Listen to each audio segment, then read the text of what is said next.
Hello, my name is Mark Anthony Dubose Jr., and I was born July 4th of 1986. Man, my goodness, 1986.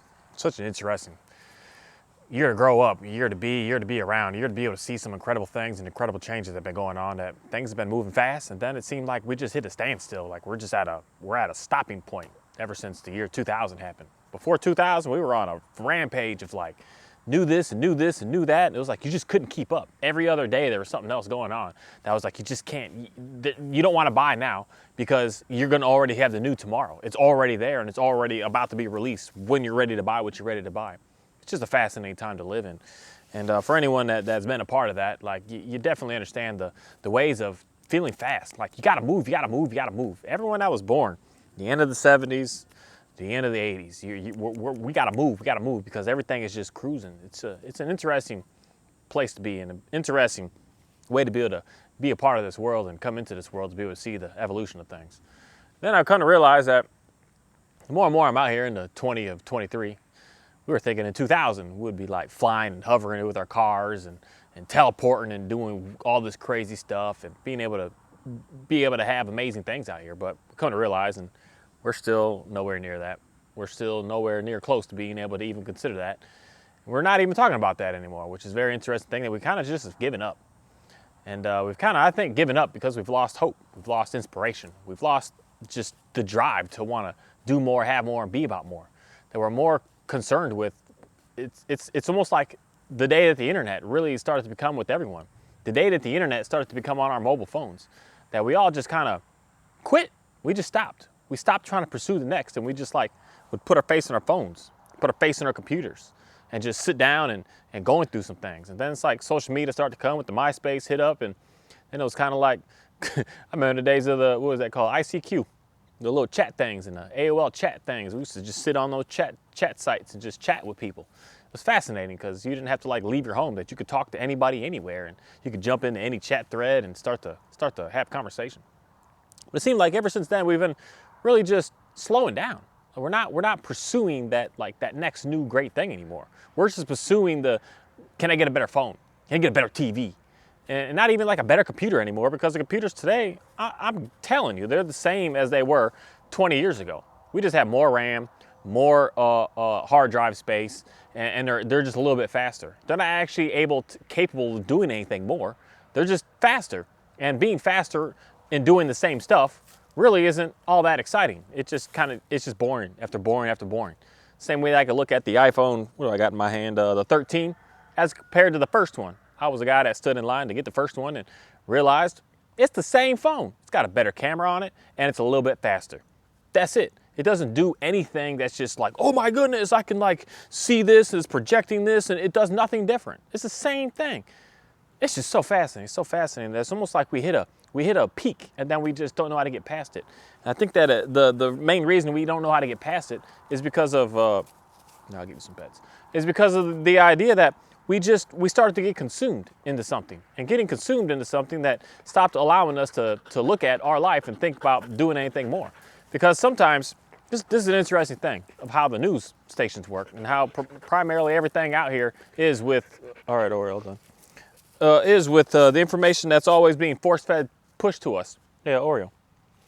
I'll get down. That majority of the stuff that comes to us is just like bad things. You know, that person over there killed that person over there robbed that person over there got in a car accident and died, that person over there got a DUI. It's just showing you all this to almost make it seem like you're doing pretty good. That your life is great because you're not in that. Your life is awesome because you're not in that. And TV shows, the Maury Show, the Jerry Springer Show, the Steve Harvey Show, all these shows start to really show people that are struggling, that you could just look at and just say, I'm not doing that bad, so I'm doing all right.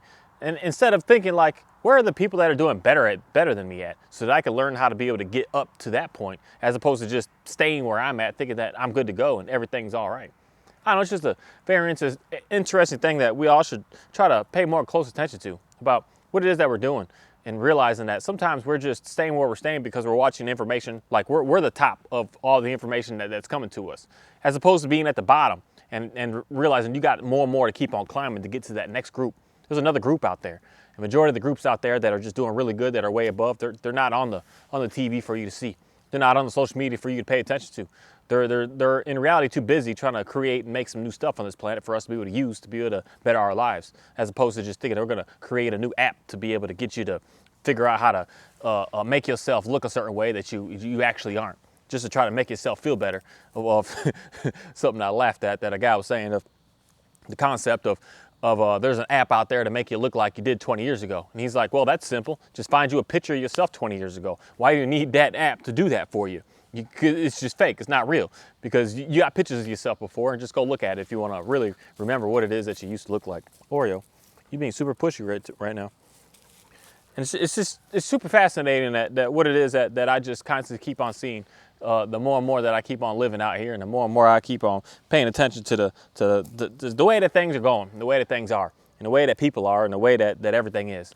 That a lot of times I think that we're struggling today because we don't have the understanding of a higher spiritual sense, and or we're getting capped in a worse way because we think that we ourselves are that higher source of creation, that we ourselves are able to manifest and able to create and able to do. That's not true. That's just not true. There's something else out there that's able to provide that to you. It's not just you, your own self, that's able to create that such a thing. I think that's something that is just really, really slowing us down as a people, where you just got it in your mind that you're the God of this planet to be able to make and do and have what you have, that you're the one that created this. And I'm saying, and then why are we still just sitting down? Why are we not out there doing? Why are we not out there getting workouts in, going for walks, going for runs? Why are we not out there trying to teach people how to be able to get into a better place? Why are we always out here trying to just teach and train and get someone to buy something from you that really isn't getting them in any sort of better place, any sort of better situation? That they're still just struggling, they're still just hurting. And then when they say to you, hey, I'm still struggling, I'm still hurting with what it is that you sold me, then you just look at them like, well, there's this disclaimer, you just go to the laws and the lawyers and all that stuff to try to get yourself to get out of it. And it's just a sad thing, is something that I see. If you're out here trying to sell something to someone and try to get them to get some help, you should be trying to get them to get into some real help, some actual help. And that's something for me to just really realize what God's all about, is being able to give us the real help, the help that's going to be able to bring us into a better place, into a better situation. And that's something that today I want to go to the beginning. I've been going to the way beginning of this book, because I've been deep in everything later. And I keep on hearing and keep on researching and keep on reading for my own self in this book about how God is for these people and for this. And it just gets in me a little bit to think like that just can't be. And then that's why I had to go back to the beginning. Because everything that I keep on hearing and reading is just all the New Testament and all, and even past Genesis, going straight into Exodus and not even paying attention to Genesis anymore, of the whole beginning, of God with the beginning, with us, and God in the absolutes beginning, and who God was for in the absolute beginning. And I've just kind of gotten away from that, because I've been trying to see the later ons. And in the beginning, it's very fascinating, because in the beginning, God created mankind. God created humans. God created all the animals. God created all the trees. God created, so that's the thing. He didn't create the earth. He formed the earth from something that was already there. That it was a sense of, there was something there that was dark, full of water, and that's the best way of putting it, because that's the best way it's said. And then he separated the waters to create that land, to expose the land. And then he separated even more to expose the sky. And then he just separated some things some more to create the heavens. And then he added some things such as the stars and the sun and the moon, so that we can have things to be able to, mainly the moon, to be able to pay attention to months and days, and the sun to give us hours during the day. And it gave us all these things to be able to look at and be able to pay attention to be able to get a idea of where we are and what day it is today and what time it is today. And put everything out here for us to be able to use and utilize, and all the ants and the cows and the buffalo and the zebras and there's a bunch of stuff out here. It's just phenomenal to know, like, the abundance of things that are really truly out here. It's just an absolutely amazing thing that God put all that there, and he put all that there for and then he created a human being that looks super similar to me and to you and everyone else on this planet, that he slapped them there. He just put them there. He took some of that dirt and boom, there's man. So it was a dude that was created from no conception, from no nothing, just bam, there it is. It's just fantastic. It's an interesting thing to think about and just ponder on that for days and weeks and months in reality. And then the dude was just wandering around like, man, those two are hanging out, those two are hanging out, those two got people, those two got people. And he just got to the point that he hit a standstill where he was doing, everything was good to go. He was boom, boom, boom. He was like naming this and doing this and going there and creating this and hanging with this. And then he kind of hit a point where it's just like, the heck do I do now? Where do I go now? And that's just, I don't know, it's weird how I can see society looking like that today. We just hit a standstill and it's like, where do we go now? What do we do now? What's going to happen now? And then he was like, man, he was grumbling a little bit. You know, it's just what we do. Even when we was perfect in a way, that we were grumbling a little bit. Adam's grumbling a little bit like, man, everyone else got someone to hang with, but I don't. Nothing's like me. Be able to communicate to, talk to, hang out with, and be able to have good times with.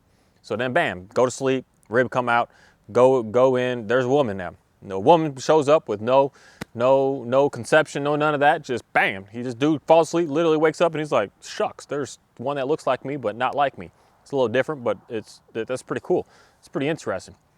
And things just started that way. And then God was here and he worked for both of them. And that's the start. So God started with wanting and working for both of them. And then there's some things that happened that they ended up having some kids, and one of the kids ended up being savage, and then there was some savageness that just came upon, because once you go into savage ways of disobeying God, you start to get these like negative forces put inside of you. These negative forces start to just overwhelm you. These negative forces start to drive you to do more negative stuff and keeping you away from doing positive things. So that started happening, and then the world just got turned into chaos. And in my opinion, because it really doesn't go into how and why the world was chaos, that, you know, God didn't really at that time do what it is that he's doing throughout this entire Bible, which is communicating to people and giving them guidelines and giving them things to work on and giving them ways to go by and giving them stuff to pay attention to be able to understand who God is and what he's all about. That is almost like a free-for-all. And us being people and animals and anything out here, being in a free-for-all, we're going to go out of mass chaos, just absolute chaos. When what's in your heart starts to turn, you start to do bad things and you just stay going bad and worse off, you just keep going down that hill, as opposed to realizing that you can get out of it, but you just stay in that because that's then all you know. So that's kind of what was just going on worldwide with all the people and all the things and all the stuff that was going on out here, that we just went into straight up. That's why I like that word. I'm interested in that word, wickedness. Because it's a matter of, they did know God, but they just didn't want to do anything with him. They didn't want to respect him in any way. They didn't want to listen to him in any way. They just want to do what they want to do.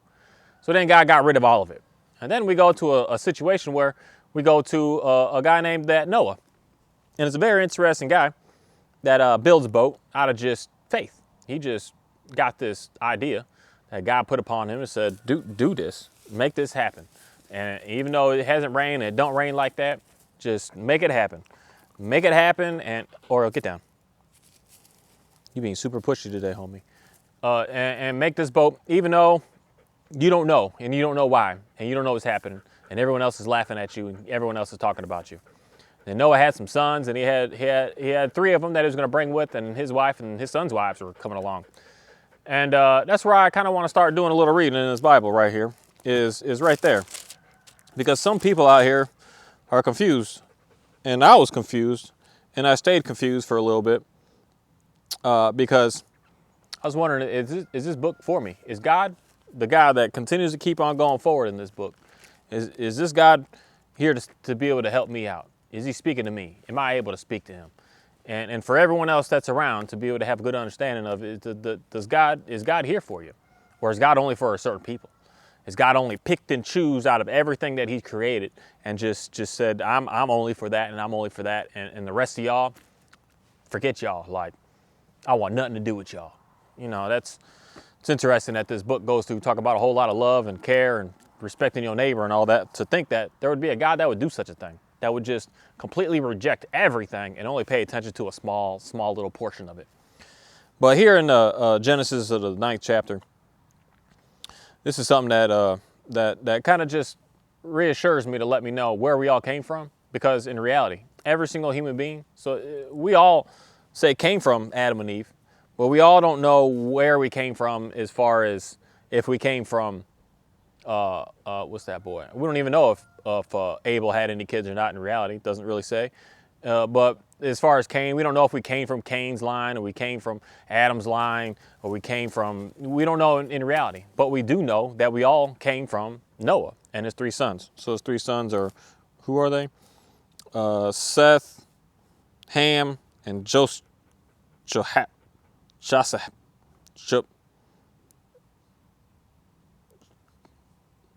Jehoshaphat, whatever.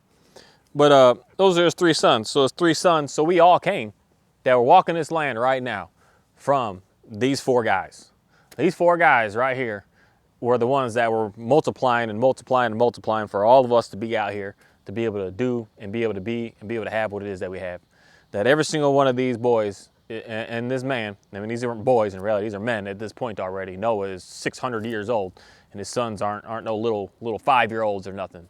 His sons are 100 years old, and I forget the age of every single one of them. I don't think it says each, but one of them I know for sure, because it says 2 years after he's 100 years old.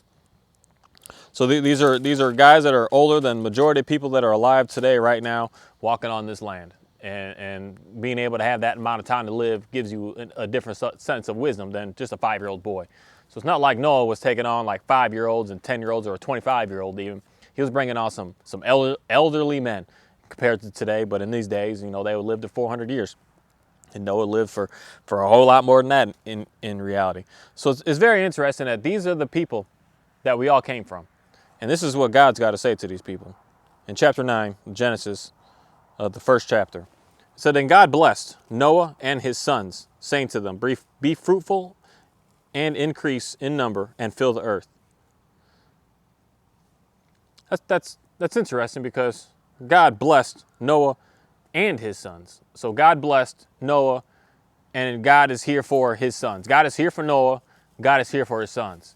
And we all came from these people. We all came from these 4 guys. So God was in the middle of being able to communicate, speak, and have conversation with the people that found it where we are today. So that just right there kind of lets me know that God is here for all of us. He's been here for all of us. And the reasons on why you may not be able to be so close to him is because of what has happened through our ancestors and through time and through just the lineage of what's going on. Or if you've been a part of some people that just completely rejected for the past 100 generations, you're going to be very, very unsure and unweary of exactly what God is doing and what he's all about. That you just don't know because your family hasn't been able to bring you into that. They've been just rejecting and rejecting and rejecting and rejecting and rejecting that nobody knows. No one knows a single thing.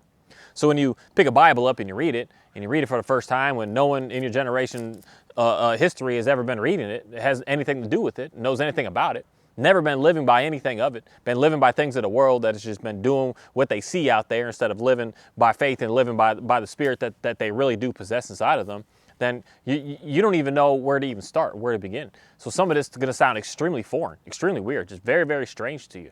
That's something that I can say with my own self, that when I read some stuff, it was just extremely foreign, extremely strange. But there's something that I do know that is very, very powerful. Something that I heard today, or was that yesterday? I don't know, sometime recent, that really put a lot of thought in me about being able to understand who God is. That everyone, I think, that the new message today, which goes against the Bible, which is you just believe in Jesus and you're good to go. And then you're going to have the Holy Spirit, and then you're going to be able to communicate and have to be in all that. And that's something that I was questioning and wondering myself about. Do we all have that regardless? And in reality today, I have to say that no, we all don't have that. The only way that we get that is when we start to follow the commands and start to follow the laws. Then once you are on board with all of that, then once you stay in that, then once you are honoring that the best that you can, you're going to mess up here and there. But the commands are nothing that you should in reality be just openly every day messing up with. They're very, very concrete that we as humans can be able to stay in my brain and saying, I'm not going to do that. I'm not doing that. I'm not doing that. I'm not doing that. They're very, very clear for us to be able to understand that. They're not some weird, you have control over it is what I'm going to say. If you mess up, you mess up, but you have control over it. It's not something that's outside of you that you got to have 50 other people to be able to help you be able to do. No, just you, your own self, are in control of these things that are going on that you need to pay attention to. And then once you start to get on board with paying very, very close attention to all of the commands and staying with that the absolute best that you can, that's the time and the moment when God is now going to be able to start to speak to you, that you're going to start to be able to understand the Bible. You're going to start to be able to understand more and more of why this and why that and how come this and how come that. That's why for me, I think that a lot of people get pushed away from it because they get in their mind expectations on, oh, I got baptized and the pastor laid hands on me and he dunked me in the water and now I'm free and I'm good to go and all my addictions are going to go away. And that's not the case.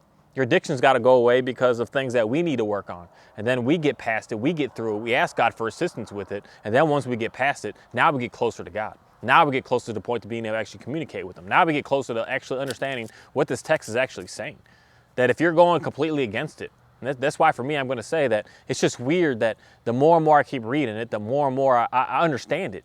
Where before I'd pick this book up and I'd blah, blah, blah, blah, blah, blah, blah. I had no idea. I'd read a word, it would just be like gibberish of nonsense, of like stupidity. I would just say, that's stupid, that's got nothing to do with me. What is this even talking about? It's because I was going against all the commands. I was going against all the laws. I wasn't paying attention to anything. I wasn't paying attention to what God was looking for from me to be able to understand Him. And once you start to get closer and closer to Him by paying attention to His commands, paying attention to His laws, paying attention to what it is that He's demanding from us, then you're going to start to be able to understand the words. You're going to start to understand the stories. You're going to understand why this is going on. You're going to understand why that's going on. And that's something that I think is very, very powerful, because it's something that I know with reading this is for all of us to be able to do. Some of us are pushed away because of our ancestors have just rejected it. And that's what's happened here a lot, because there's like here, it's not much of God says this, but Noah says this to his son. Canaan, what is this, chapter 9, verse 25, he said, "Cursed be Canaan, the lowest of the slaves. He will be to his brothers." He also said, "Praise the Lord, the God of Shem. May Canaan be the slave of Shem. May God extend man, I don't know that word, how to say that name, territory, and may Japheth live in tents of Shem, and may Canaan be a slave." And it's very interesting, because when we go further and further on into this book, it's like that right there is exactly what happened. Because out of these three boys, all the spread of all the people came. And then it breaks down where all the dads and all the places and all the situation of where they started to spread out. They started to spread out. And it gives us a very, very good breakdown of which, say, nation, that's the best way of saying it, which nation was which.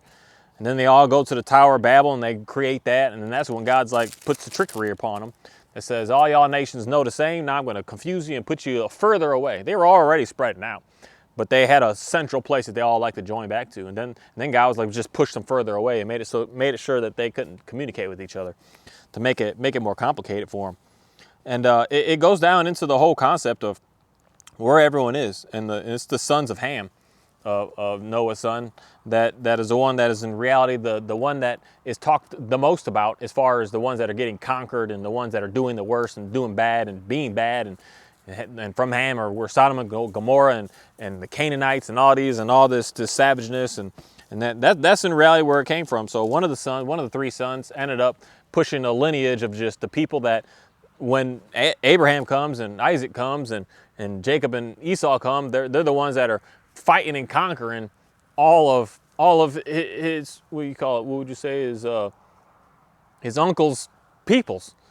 And they were all out there battling. And it's very interesting, because it all started with the four people, but especially the three guys that all knew God, all saw God's glory, all had a part of Him. So we all started and stemmed from having the understanding of knowing who God is.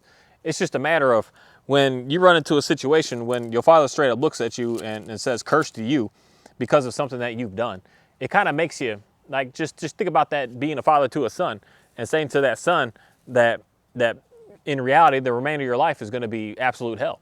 You're going to be a slave to people. You're going to be this. That boy's going to start to become very, very rebellious. And in reality, he's going to make up in his own mind of saying, "No, forget your God. I'm going to create a better one. I'm going to find another one. I'm going to go over there and I'm going to make happen what I need to make happen." Which is fascinating, because the people that came from him were like the strongest, the most powerful. They had the best warriors, the best fighters. I mean, that's even stated here, that they had the best warriors. So the Cush father Nimrod became a mighty warrior on the earth.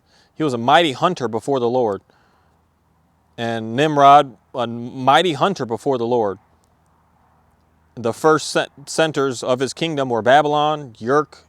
So he's a mighty warrior that's from Babylon. There's a mighty warrior that is just super powerful. But yet he doesn't believe in God because he just had it in him to like push him away and go off and do his own thing. Because that's just what happened. I just know that's just what we do as people. When you got a couple of siblings and you got one that's being told, oh, you're the best, you're the greatest, and the others are never going to be able to be like you, it makes the others kind of look at you like, I don't approve of that. I don't agree with that. I'm going to go and do and be a part of something completely different than what's going on with that. Hey, Oreo, get down. Sorry, I got to go through a training lesson here real quick. He's challenging me today. I don't know why. I don't know what's going on. All right, get down. Get down. Get down. Oreo, get down.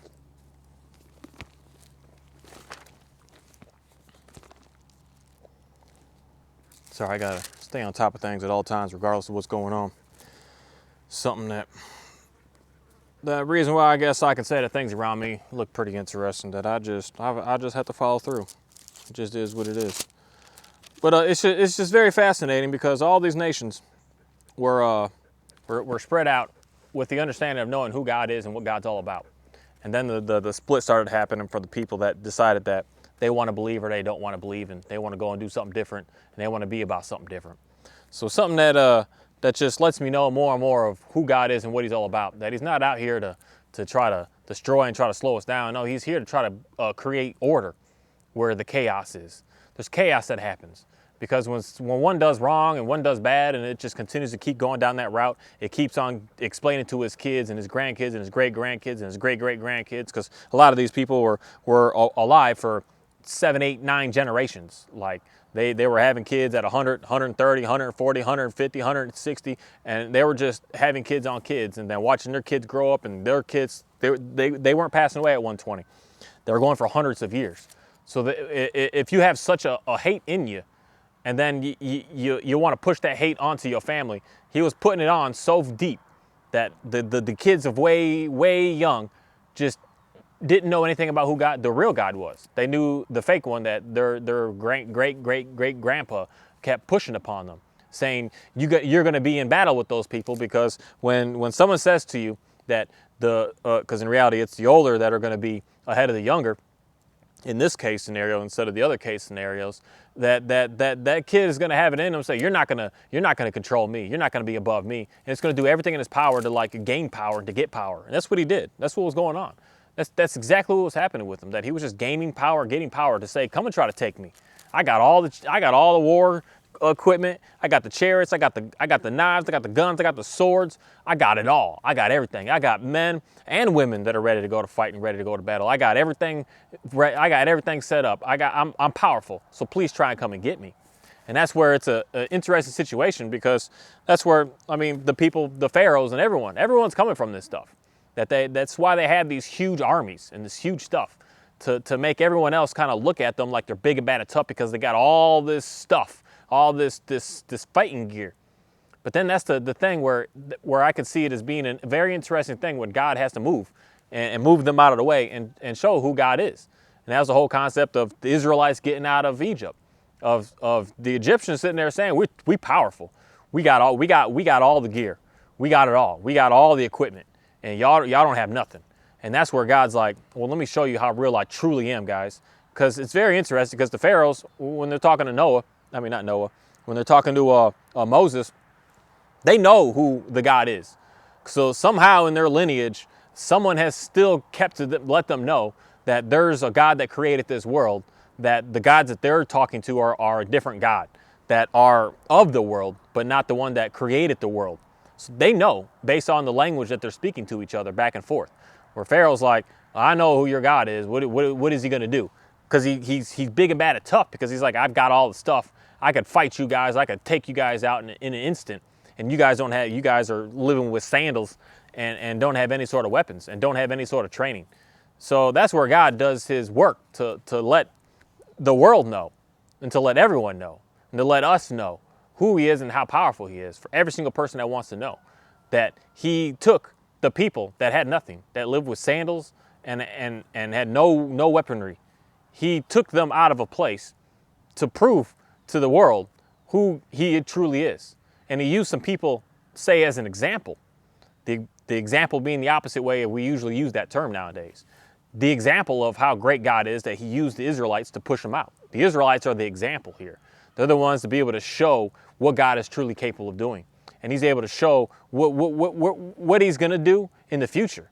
And he's going to show what it is that he created is his. And he can do what it is that he wants to do. So it's not that there's someone that is greater or less than the other. God is just doing and using what is in any of his power to be able to show who he is. That every single person knows who God is. Every single one does. Every single person. And I think that that's something that is, I'm going to say, inside of all of us that I do know we have. We may not be able to hear them, understand them, but we do know that there's something there. There's something there. You could talk to an atheist today and they just know it. It's just something there, but we don't know what it is. There's something that's there. There's something that we all are just a part of. We're a part of it. We're in it. We're consumed in it. There's something out there. And if you don't have any understanding of it, you've never heard any of these stories, you've never had any experience with any of it, it's going to be very, very foreign for you. Whereas someone else who's been keeping it in their family forever and forever and forever, has been telling it to their kids and their grandkids and continuing it on and say, this is God, this is what he's done for us, this is where he went for us, this is how he is for us, this is what this means, this is what this means, and doing all that. They're going to have a, say, advantage of knowing who God is. But it doesn't mean that they're the only ones that are going to be able to hear from God. We all can. Because we all have that in us. We all came from the same. We all came from the same. We all came from the start. We all came from Noah and his sons. We all came from that. And Noah and his sons knew who God was. I mean, clearly, they saw the earth flood. They saw the earth recede, or the waters recede. They saw the land. They saw the whole thing. They heard God speak to them and say, hey, go out there and make me some babies and get some stuff going out here. They all saw that. So in the beginning, we all have seen that. And then even way in the beginning, Adam and Eve clearly had a very intimate relationship with God. So in the beginning, we all came from having a good understanding. It's just we started branching off because of jealousy, because of anger, because we were just in our feelings of like, no, I'm not going to listen to him. I'm going to create and do my own thing. No, I'm not going to follow him. I'm going to create and do my own thing. And then we started doing our own things and start going to our own gods and starting to create all this new madness and starting to do all this other stuff, that things got really, really complicated. And then God had to come back in and explain and show who he is. And he showed that with the Israelites to show the world who he is, that I could take anyone and get you out of where you are and put you into where it is that you want to be able to go and get closer to me. That's the story of the Bible that's going on here. It's not that the Israelites are only these people that could possibly hear from God that are alive on this planet. No, he's using them to show the power of who he is, that when you want to believe in him, he can get you out. When you want to believe in him, he can remove you from the tragic things that are holding you and enslaving you down. That you had your old boss, he was cool, and then you got a new one come in and he just is just riding you, just hitting you hard. And then you're like, I got to get out of this. And God's like, I can help you get out of that. And then he helps you get out of it. And then you start complaining. Oh, I wish I could go back to that because I have this and had this. This is a story of showing how God is able to get us away from the things that we're struggling with. To get us to get away from the things that are damaging us. To get us away from the things that are slowing us down and hindering us. To get us away from the things that are keeping us at a standstill. And that's where I see today. We're getting more and more enslaved with stuff that's just around us to pay more and more attention to. That we're getting stuck in it. And there's going to come a time in a day that we're going to get so stuck in it that we're going to have to just look around and just say, man, I need help to get out of this. How do I get out of this? And then God's going to start moving and working and doing again. And then he's going to show you the power of who he is again. He's going to keep doing this cycle over and over and over again to the point of how it was in the beginning. No one at all believes. No one at all cares. No one at all is trying to figure out how to be able to get to God and understand God. That we all just completely reject him. And that's the point of, I'm telling you, it's not going to happen in my lifetime because I'm here. I'm here and I believe, and I know there's a whole lot of other people here that still believe that there's going to come a time in the day that no one does. Then we're going to have a sticky situation. And then we're going to have time that if you ever do try to bring it up and bring it in, that's when you're going to be put to death. Well, we got a lot of time here that's going on. In reality, it may not. It may happen tomorrow. If someone says that if you say the name Jesus and we'll kill you, that might make, 99.9% of people that believe in Jesus might change their mind. Something like that could happen overnight, I would say, but I wouldn't see that happening. But that could make a whole lot of people instantaneously just walk away, because your faith is there as long as there's no danger. When the real danger comes in, confessing the name of Jesus, then you're gonna oh no, I never said that. I never tweeted that and said that praise God and Jesus is the way. I didn't say that. And you're gonna run away from it. And that's where the real tests and the real challenges are gonna start to come. But I don't see that happening anytime soon. And I wouldn't imagine that happening anytime soon, because we got things to set up. We need at least from today 4 or 5 generations to come to set that up, to make that happen. Well, that's just not gonna happen today, especially here in the United States of America. There's just there's too many guns. There's too many people that'll fight back. There's too much, and it's gonna be really, really hard to it's really hard today. Give it 5 generations from now, and we'll see exactly what's about to happen. That there's gonna be a big difference, a big shift, because they're working on it today to get it to be that way. So that's why we today have to make sure that we are strong about what it is that we're talking about. We today have to make sure that we're faithful with staying on board, with listening and going by the commands, by living by the laws that God is looking for us to live by. We need to be as strong as absolute possible to continue to stay at that, so that the youngers can see that. So the youngers can say, that's nice, I like that. My dad is like this and your dad is just chaos. I would rather follow my dad, because that guy over there that you think is cool and fun, he's not. He's dependent on this, dependent on that, can barely function, is always yelling, always screaming, always arguing, always battling, always bickering, always just in so much jealousy, always in a rage. And the young kids need to see that. And then the young kids need to be able to see someone that's not like that, to say, how do you do that? How do you stay in that? And then you start to be able to speak to them, to show them, because we need to be able to show people. We need to be able to show them what's going on, not so much as even explain it. That we can read text all day long, but a young kid is going to say, blah, blah, blah, blah, blah. I just saw you hit mom, dad. And so all this is meaningless. All of it is pointless. And you're going to sit there and say that I believe in Jesus and he's the way to go. And then your son is watching you just passed out drunk every day, beating on him. He's not going to go towards that. He's going to go towards something else. He's going to go find anything else that he possibly can. And that's exactly what's going on from the beginning with these 3 brothers, the 3 brothers of Noah. That each of them had the one has some jealousy, another's got some pride, and they're all just bickering and battling. And then one just has to go off and try to do more and have more and be about more, to the point that it starts to harm the others. And it's harming the others just for no reason. No reason at all. Just because one wants to be more proudful. One wants to act like it's tougher than the other. And acting like you're tough over being tough. Being tough is when you have God to be able to help you out. That's tough. You're a tough man on this planet to rely upon God to be able to make your life work. You are an extremely tough person on this planet. Because for one, you're not building up a armory. You're not building up a blacksmith of all kinds of weapons and guns and ammo and all that. You're building up the courage and the understanding of living by the commands of God to be strong and more into that. To know that God's going to help you out when those battles actually do come. Because those people that have all that are going to get just wiped out instantly, because God is that powerful. You think that anything that you could store up, there's many times that Jesus says this, that is interesting. I don't think a lot of people pay very close attention to it. You can't store up enough stuff here on this planet to think that you're going to be able to get better or get one off on God. God controls it all. And all your stuff is not going to work when the time comes to be needed for you to use it. And God's people are going to be able to do some things that you're just not going to understand. Such as when Moses takes the people through the water and he got 6,000 chariots with who knows how many people in each one that could hold up to 10 people. And they're just chasing them. And then you could just see that they have all these weapons, all this stuff. They got all the AK-47s, they got all the AR-15s, they got all the 249s, the 240s, they got the M2s, they got it all. They got the guns, man. They got everything strapped up. They got all the bulletproof armor on. They got all the best vehicles, the Humvees, the MRAPs, they got all of that.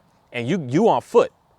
And you look back at them and you walk and God says, I got them for you. Don't even worry about it. And he handles all of that, all them guns, all that stuff just gone because it's meaningless. You can't store up enough. You can't try to build a big enough army to think that you can run and get away with God. God could just move. He could move. You see how the weather's moving today? He can move you like that. Just move. It don't matter. He's got so much power, so much that it's unlimited. And this book is very interesting of the Bible being just teaching us how to be able to get away from trying to think that we need to store up all this stuff to be able to save us.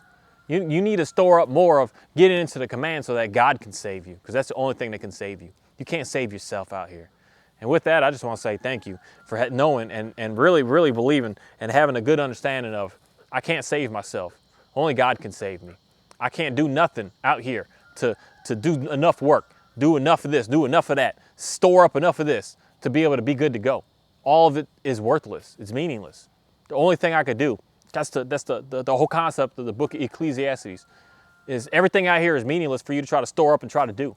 Try to think that you could have more parties or go to more vacations, go on more trips or have more animals or have more boyfriend, girlfriends and more. None of that's going to give you anything. The only thing that's going to give you anything is storing up to getting on the commands and the laws of God so that you can store up in His favor. You can't possibly say do it so perfect, but being closer and closer and closer to it and doing the best that you can every single day and understanding when you're messing up and realizing when you're messing up and getting right back on it and asking God for some help and some assistance to get back on where it is you need to go. That's all that matters. That's all that's going to be able to get you to be able to have the success that you're looking for, to fill that hole that's in you that's just you're stuck and you're looking for something, you're needing something, you're desiring something. And that something that you're desiring is God. And you may not know anything about Him because your whole family, beyond family, has just rejected, has felt like we could do this and we don't need the God of the earth. We don't need a God of this universe. We don't need a God that's been able to create all of this. That we could do it on our own. And in reality, they have been doing it. But it's a very interesting thing that something's going to happen. And that something's going to happen again that still hasn't been, say, fulfilled with what this book is talking about. That something's going to happen that the people that are storing up all this stuff to try and fight back, that you're going to get removed from where you are because you're not storing up the right stuff. That the people of God are going to start taking from the people that are storing up, that thinking that they're going to be able to fight against God. And God's just going to have His people move right in with nothing, not having to do no fight, no worry, no bickering, no arguing, just move forward. And I want more and more people to know that and have that understanding that this book is helping, giving you understanding how to get to God, how to communicate with God, how to see Him. And the best way to be able to get to that point is to start to get on the commands. And that's the only way that you're going to start to be able to understand them, start to understand the book. Get away from the things that are all your addictions, things that are slowing you down and holding you back, and start to get closer and closer to God. That's what's going to be able to bring you the freedom that you want, the peace that you're looking for, the joy that you want. Just that's what it is to be able to bring you, that's what's going to fulfill what's empty inside of you. Thank you.